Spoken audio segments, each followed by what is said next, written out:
So it's finally here, update 5.2 for Battlefield 5. It's not everything I hoped it would be, but it certainly is another step in the right direction for Battlefield 5. DICE have spent a long time putting this one together, and unfortunately, even though they have been working hard, Community Games and Wake Island will both be releasing later in December, but they will be a part of this update. We'll also be seeing 4 new weapons released across the Tides of War, including the BAR, the Type 97 MG, the Nambu Type 2A, and of course the M3 Grease Gun. The update will be dropping tomorrow. If you want more information on the exact times and when the update will be available, you can follow Freeman at Part Welsh on Twitter. He is a great guy and always posts the right things when it comes to these updates.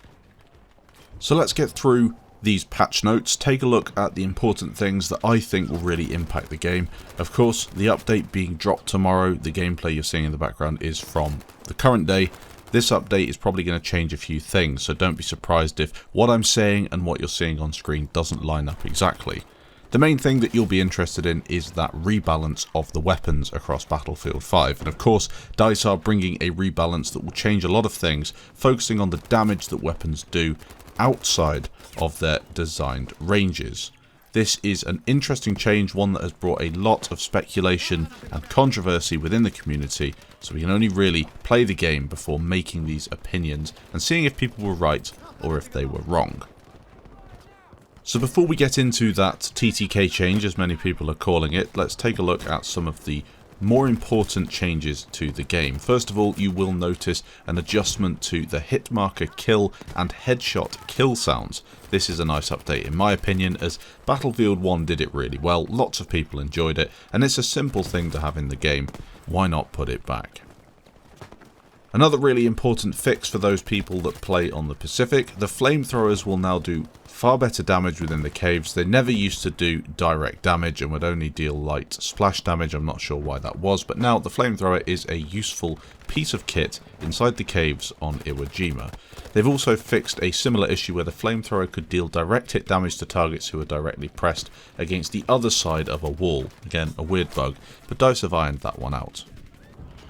The Fliegerfaust, this is something we knew was going to get a nerf, and DICE have done a few things with it to nerf it, but also make it better in certain circumstances. They have increased the Fliegerfaust projectile lifespan to 3 seconds from 1.5 seconds, meaning that the projectile will now travel up to 600 meters. The Fliegerfaust now also fires 2 salvos of rockets instead of 3, and the delay between the bursts has been increased accordingly.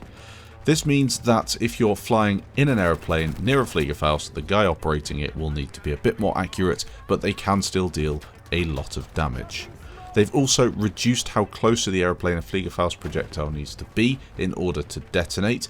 This means players will have to correctly predict plane trajectories and be more accurate in order to deal consistent high damage to the plane. To compensate for the less lenient distance detonation, the grouping consistency of the Fliegerfaust bursts has been increased to still allow players to be effective if they can predict a plane's trajectory. Overall, this is just going to be more difficult to use, but still very effective. Again, they've also reduced the Fliegerfaust accuracy when hip firing, another thing that really needed to be done. DICE have added a bayonet to the M1 Garand's specialization tree. Pretty cool for those people who enjoy using bayonets on a weapon such as the M1 Garand. And also, importantly, they have changed the throwing knife for the Japanese players, so you're using a more authentic Japanese knife as opposed to just the generic one. DICE have improved the behaviour of the sticky grenade and dynamite, so you should find that they are far more predictable when you throw them. So if you throw them through a window or near a wall, they'll stick in the right places and they won't just kind of stick to something that you didn't really aim at. That hopefully will be better for players in the assault class with the dynamite. And the sticky grenades aren't something I use, I've never really noticed an issue with them, but fixes like this are always important. Players can now use bandages and ammo pouches whilst having the reinforcement binoculars active. Previously, the pouches would leave the binoculars in a weird state that wouldn't let the players call in reinforcements. Very annoying as a squad leader, happens to me all the time.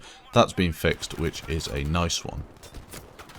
Grenade throwbacks now have a bit more force, which allows the grenade to be thrown further away from yourself. Again, a nice thing to have, with grenade throwbacks being such a significant change in Battlefield 5. I thought they were a little bit underwhelming, but now that's really nice to have that update. Also, to do with explosives, the S-mines or the AP mines, whatever you want to call them, they now use a Claymore BF4 style system. So you have the wires coming out of them, and it's a tripwire detonation setup instead of the proximity detonation. Far easier to see, but also very strong if a player runs blindly through a corridor and then stands there to explode. The detonation damage has also been changed. The bomb can now one-hit kill a soldier. Once again, they will be very strong, but you have to stand directly at the position of the mine. The reason they've done this is because they want to make the S-mines very easy to see, and that means you can't hide them in corners like the AP mines, but they also want people to be able to block routes and use them effectively to kill players. Let's see how this works. Could be very good. Will we see a lot of people abusing them and spamming them, preventing players from getting to certain parts of the map? I'm not sure how it will work out. As long as they're visible, I can't really see them being an issue. DICE have altered the footsteps once again, further reducing the friendly soldier movement sound compared to the enemies. A nice change, assuming that the enemy footsteps still remain. They're the ones that matter. I only want to be hearing enemies, and I want to hear them as consistently and as accurately as possible. They've also improved the directionality of footsteps and adjusted their distance filtering to be more natural. Remember when you would be running and hear an enemy, he'd sound like he was right behind you, you turn around and he would be there, but certainly not as close as the footsteps would indicate.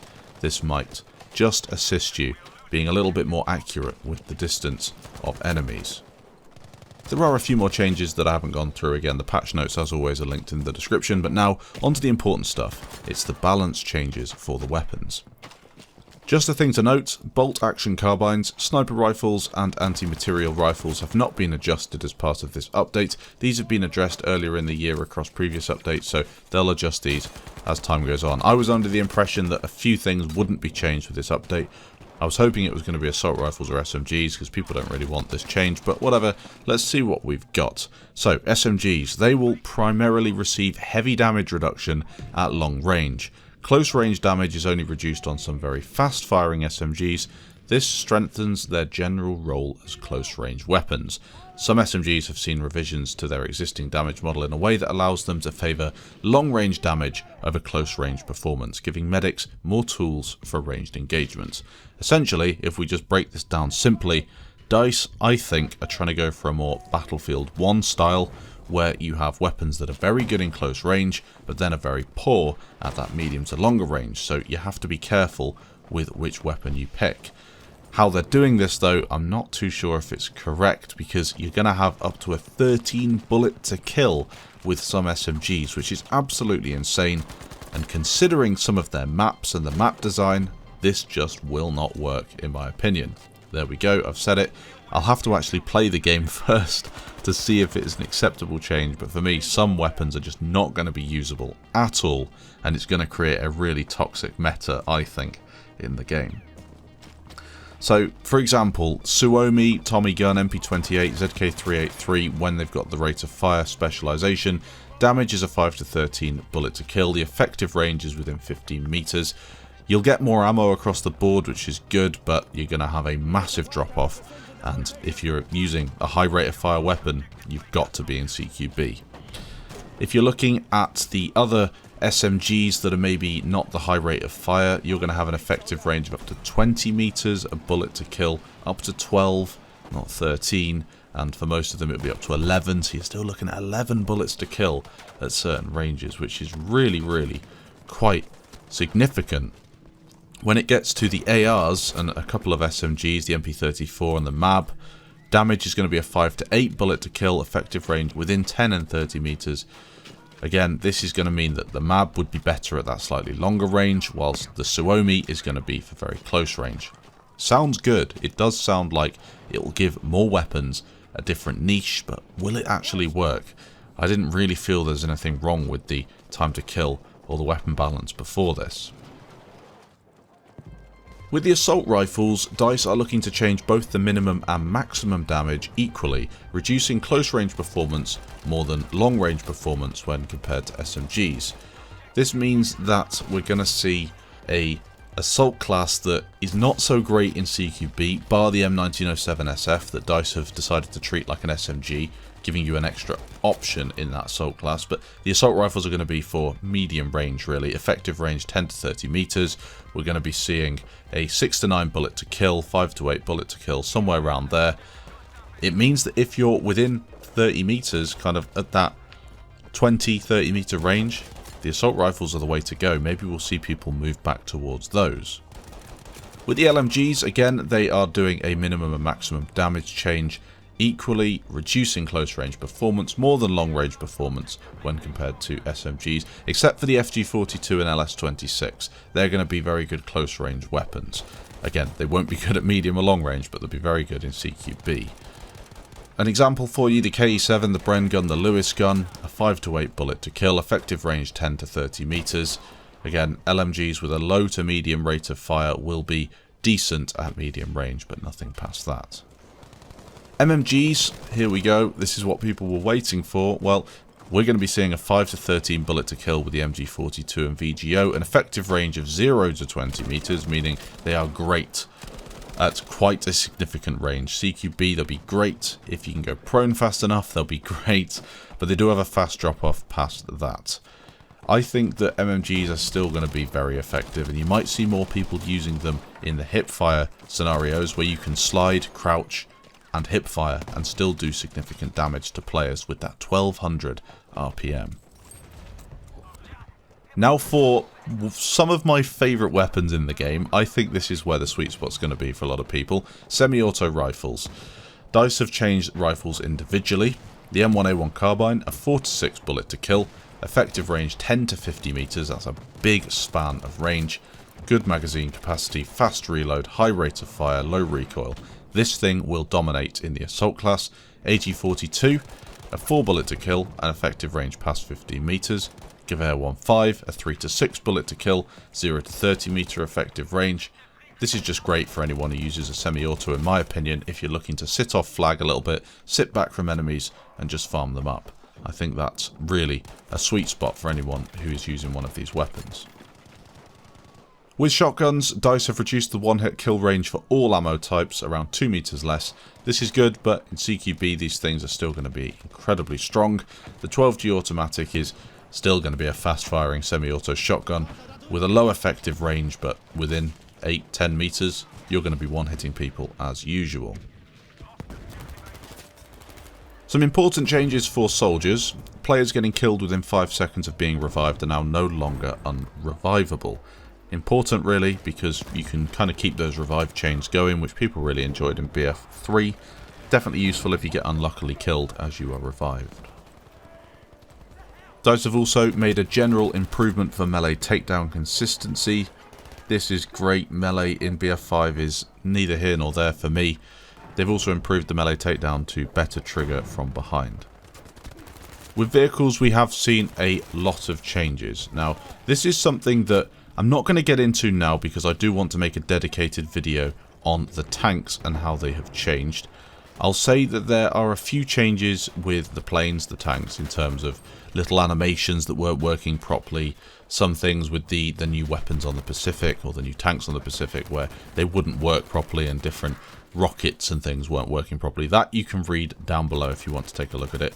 What I'm going to do is make a dedicated video on the tanks. In the meantime, I'll point you in the direction of Azura. This guy is really onto it when it gets to the tank gameplay in Battlefield 5. Definitely worth checking out. And I think that tanking, if done properly by DICE, will improve. But there's again a lot of stuff that is going to take a bit of time to work in BF5. You can't just throw an update out and expect it to work. So it might be a few more patches before tanking gets to a position that I'm happy with. When it comes to maps and modes, Aerodrome has seen a overhaul apparently, increased cover density across the map, more trucks, boxes, rocks everywhere. Hopefully DICE are thinking that Aerodrome will be a map that more people will enjoy now, as it's quite open, to be honest, and it's been about a year of people complaining about it. Spotting has seen a change across the board. You're now aware that you're spotted. It comes up with a "You are spotted" text with an icon just above the minimap. DICE have also reduced the spotting duration from the spotting scope from 12 to 10 seconds, reduced spotting flare duration by 20%, and reduced spotting flare radius by 25%. This is something they were going to do. It definitely was overkill when they dropped in these spotting buffs back when the Pacific launched. I'm glad they've dialed them back just a little bit. So just to summarise, some very nice bug fixes, great changes throughout. 5.2 is an update that I'm really looking forward to playing. Community Games isn't being dropped, but it is coming before Christmas. I'm really looking forward to that. Hopefully it gives DICE just a little bit more time to bring some more features. The things I've been seeing so far with Community Games hasn't got me that excited. It looks quite basic, but again, with this extra time, maybe they can just add a few more things in there to give it that punch that people really need for community games and private games that we've really needed in BF5 since launch. Let me know what you think of this down in the comments. I'll certainly be trying it out later in the week, and I'll give you an updated video or review, if you like, on that patch and how it's working out. Thanks for watching, and I'll catch you in the next video.